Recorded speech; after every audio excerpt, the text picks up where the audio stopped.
is zigzagging between thunderstorms over western Cameroon. It's a short flight, so the crew are finding themselves at a cruise altitude which is much lower than they're normally used to. They're flying in and out of clouds in the darkness as they make their turn towards the destination airport, when suddenly, from out of nowhere, a terrain warning can be heard. As the crew initiate their terrain escape maneuver, they can see the dark outlines of trees just in front of the aircraft. The pilots now need to ask themselves something that no pilot wants to ask. Where are they? Stay tuned. Terrain.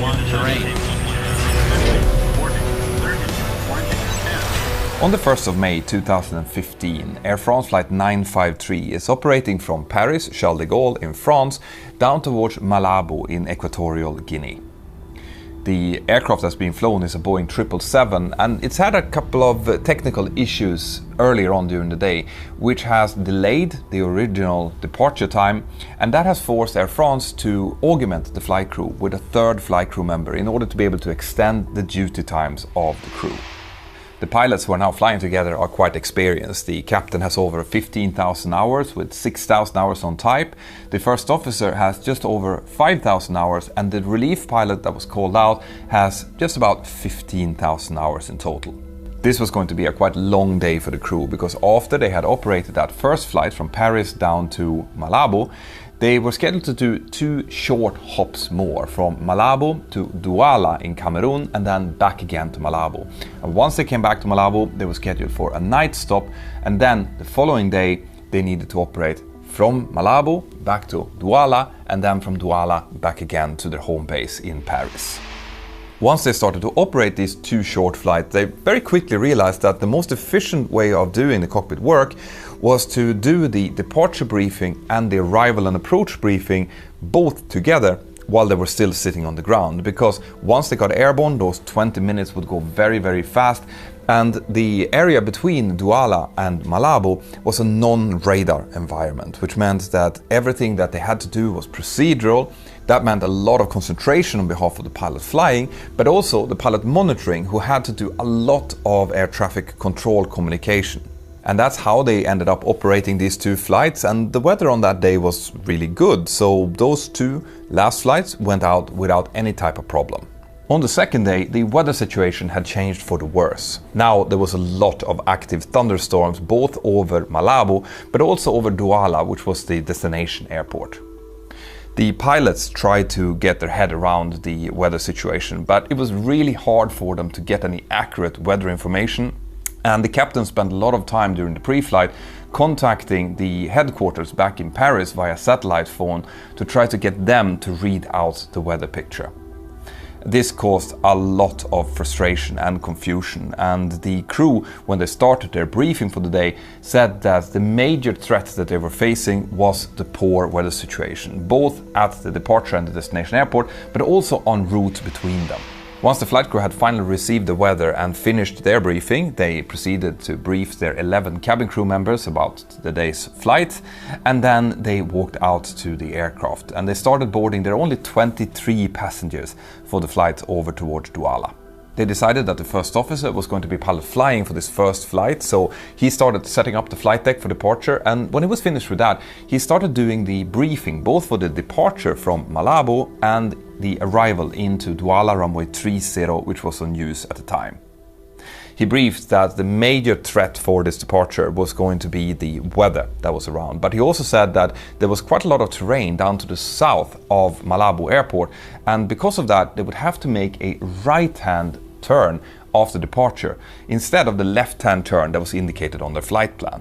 He then proceeded to explain that they were going to rejoin the flight plan route, and then they would proceed up towards the DME Arc for runway 30. A DME Arc is a type of procedural arrival which is built on the aircraft flying a specific distance away from the airport until it reaches an inbound radial from a VOR beacon, at which point it will turn in to intercept the ILS approach. Now, the first officer used a standard arrival IFR route chart in order to do the whole briefing, because that particular chart that he was using had both Malabo and Douala on the same chart, making it much easier to brief. But what he didn't brief, or what he didn't point out, was that Malabo was inserted as an insert on that chart. That meant that the chart in itself was not to scale. It showed the correct bearing from the Malabo airport to Douala, but it didn't show the correct distance, and that's going to become important very soon. The first officer did also mention in his brief that there was some higher terrain up towards the north of the chart, where an old volcano called Mount Cameroon was situated. The grid Mora in that area was 15,300 feet. That means that that's the altitude that an aircraft needs to fly in order to have at least 1,000 feet of terrain separation in that particular grid of the chart. But he didn't really discuss that as a major threat, because the flight plan route was scheduled to go significantly south of Mount Cameroon. The crew continued to discuss the flight, and they decided that the first officer was going to have weather radar on his navigation display. That way he could monitor where all of the active thunderstorms were, and the captain would keep the terrain on his navigation display so that he could see whether or not they were closing in on terrain. This way they would optimize the use of their navigational equipment and also make sure that they were aware where all of the different threats were. The captain, who saw that this was going to be a very busy and quite complicated flight, also told the relief pilot who was sitting on the jump seat to keep his eyes and ears open and make sure to speak up if he saw something that wasn't looking right. As I mentioned before, there was very few passengers scheduled on this first flight, so one of the cabin crew had been allowed to come in and sit on the jump seat for this short flight as well. Now, this cabin crew did not get a headset, so he couldn't listen in to the departure briefing, but he was there observing anyway. When the scheduled departure time came, the captain wasn't fully ready. He decided to delay the flight because he still wasn't sure about what the weather situation was like. He could see that in Malabo, where they were, the weather was starting to clear up, the thunderstorms were starting to move away, so they could safely depart, but he didn't know what the situation was like in their destination, Douala. So once again, he got onto the satellite phone, contacted Air France headquarters in Paris, and at time 20:45 he received the latest weather report, which indicated that the thunderstorms over Douala was starting to move slowly towards the east, and that 2 aircraft had managed to land safely there. This was exactly the kind of news that the captain was hoping for. So at time 20:53, Air France flight 953 started pushing back from the gate and taxiing out for departure.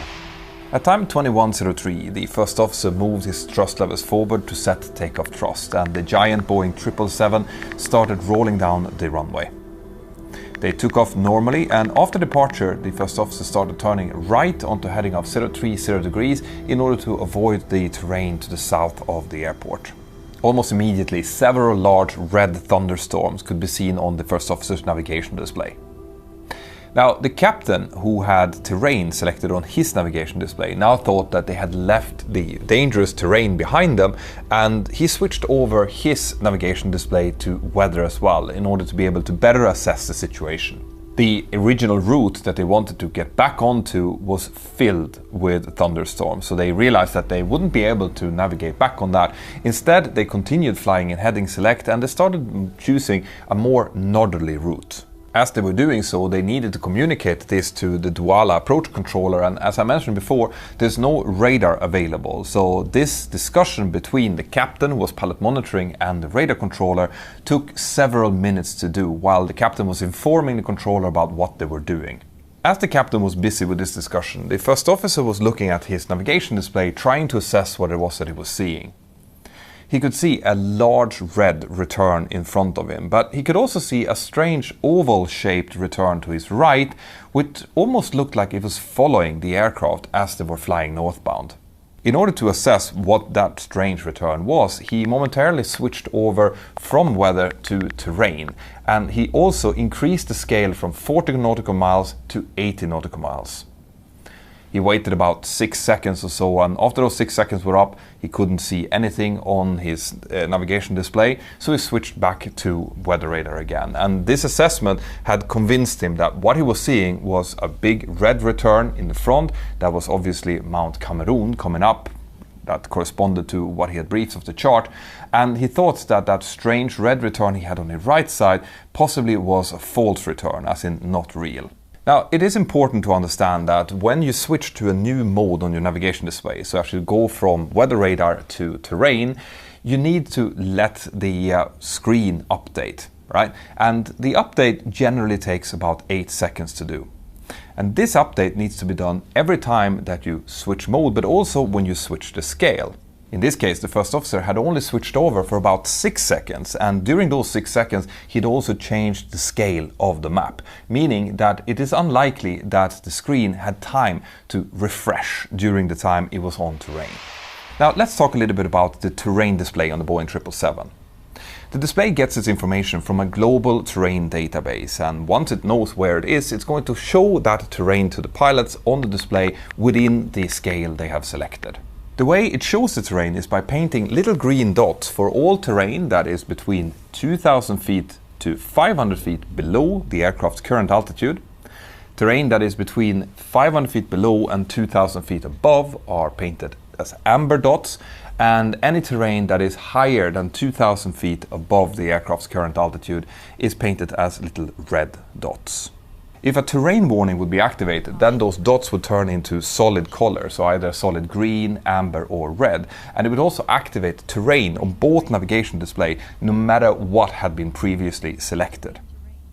Now, this is going to become very important very soon, but before we go any further into this story, I just want to share this short message from my sponsor. Did you know that some days I actually consume 2 to 3 books on top of being a professional pilot and a YouTuber?